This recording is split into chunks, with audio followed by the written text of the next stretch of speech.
Aldin, inutusan ni Heart na ibigay ang flowers kay Catherine. Kung bago ka lang sa channel na ito, huwag kalimutang mag-like, share, comment, and subscribe. Ang tambalan ni Aldin Richard at Catherine Bernardo ay patuloy na hinaangaan at kinikilig ang kanilang mga fans. Kamakailan lang ay may isang nakakakilig na eksena ang naganap na nagpapatunay ng respect at genuine connection sa pagitan ng mga artista. Ang nakakatuwa at tanging gesture ni Aldin ay naging isang hot topic sa social media nang utusan ni Heart Evangelista ang asawa ni Aldin na ibigay ang bulaklak kay Catherine. Ang misteryoso at kilig na gesture ni Aldin, ipinakita ni Aldin Richard ang kanyang sweet gesture nang iniutos ni Heart Evangelista ang kanyang asawang si Heart na magbigay ng mga bulaklak kay Catherine Bernardo. Hindi isang ordinaryong bulaklak lang ang ibinigay ni Aldin, kundi isang malaking bouquet na puno ng kulay at amoy na tsak na magpapakilig kay Catherine. Ayon sa mga manonood at nanunood at nakasaksi sa pangyayari, Aldin na mismo ang nabigay ng direksyon kay Heart para dalhin ang bulaklak o mga bulaklak kay Catherine bilang isa sa mga regalo na tila sumasalamin sa pagpapahalaga ni Aldin sa kanya. Hindi ito isang simpleng gesture, kundi isang pagbibigay respeto at pagpapakita ng malasakit sa kaibigan at katrabaho. Ang pagkakaroon ni Heart Evangelista ng isang matibay na relasyon kay Aldin ay isa sa mga nakapagpapasaya sa kanilang mga fans. Kilala si Heart bilang isang masyadong supportive na asawa at laging nagmamasid sa mga ginagawa ng kanyang asawa sa showbiz. Sa pangyayaring ito, makikita na kahit sa mga simpleng galak at kilos ng mga tao sa paligid ni Aldin ay may malalim na pagpapakita ng respeto at pagmamahalan.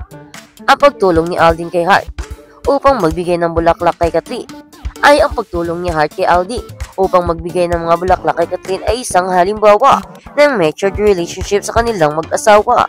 Ipinapakita nito na hindi lamang sila partner sa buhay, kundi nagsisilbing pillar of support sa isa't isa at walang insecurity sa kanilang relasyon. Dahil sa mga nangyaring ito, maraming fans ang nagsimula ng magbigay ng kanilang mga komento at reaksyon sa social media. Ang mga fans ng Catherine ay hindi maitago ang kilig at tuwa dahil sa gesture ni Aldin.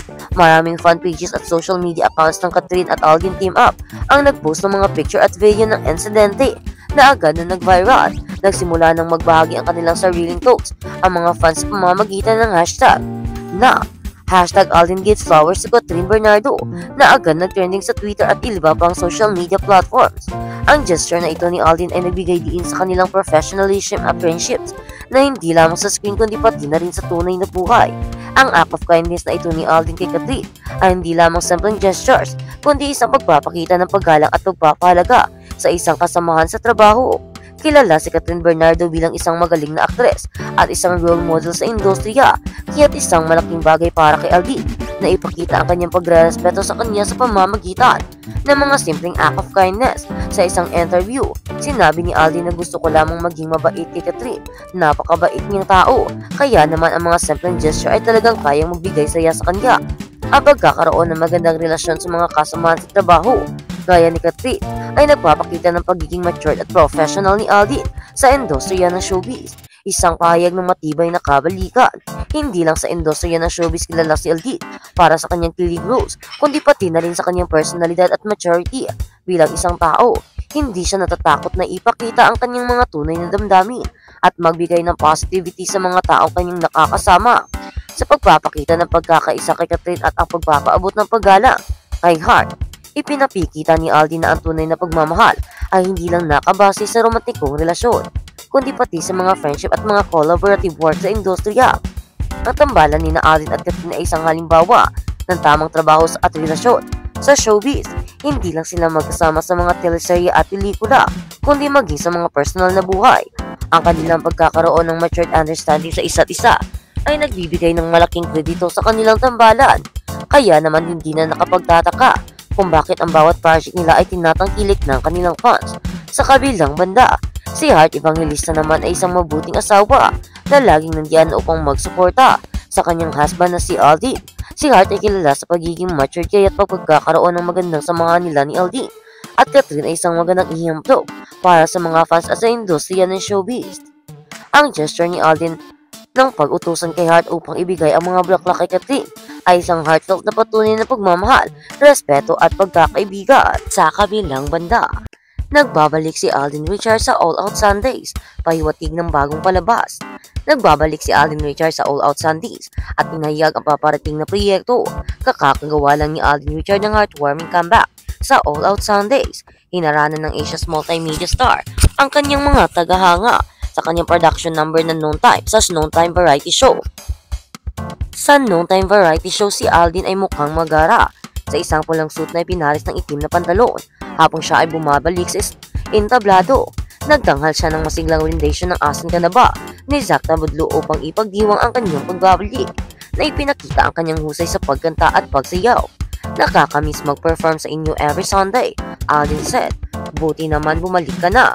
Bukod pa rito, inialay ni Alden ang pagtatanghal ng sa susunod na buhay ni Ben and Ben kay Heart Evangelista na naghahanda sa pagdiriwang ng kanyang ika-40 kaarawan sa February 14. Inihayag din ng box office king ang kanyang pasasalamat sa kanyang mga tagahanga at taga-suporta mula sa iba't ibang panig ng mundo sa kanilang walang patid na suporta sa kanyang pelikulang Hello Love Again, kasama si Catherine Bernardo na naging pinakamataas na kinikitang pelikulang Pilipino sa lahat ng panahon. Magsisimula itong mag-stream sa Netflix sa February 13. Ibinahagi rin ni Alden na mag-host siya ng isang upcoming show sa GMA ngayong 2025. Sa ngayon meron tayong ilalunch na bagong show ng GMA. Abangan niyo po ako. I'll be hosting that show this year. So abangan po natin. Si Heart Evangelista ang February cover girl ng Elle Official Philippines. Si Heart Evangelista ang cover star. Sa Instagram, ibinahagi ng Philippine franchise ng French fashion and beauty magazine ang mga larawan ng global fashion icon na nagpo-post para sa kanilang pinakabagong cover. Sa mga larawan, kuha ni Charisma Leco nagsuot si Heart ng mga piraso mula sa Louis Vuitton. Malayo ang paghina ni Heart Evangelista. 39 years old ay naghangad ng isang balansing buhay, isang layunin na masigasig niyang pinaghirapan at nararapat. Last year, she was on fire, pahayag ng magazine tungkol kay Heart. Niraranggo ni Heart Evangelista ang nangungunang apak celebrity sa kabuuang media impact value sa Paris Fashion Week. Bagamat ang laro ng numero ay may malaking bigat sa mga nasasabing event, wala na ang mga araw na pinipilit ni Heart ang sarili nang patunayan ang kanyang sarili. Dagdag nito, ayon sa Elle Official Philippines, tatalakayin sa cover story ang buhay ni Heart sa likod at likod ng kamera, pati na rin ang kanyang mga personal na pagsisika.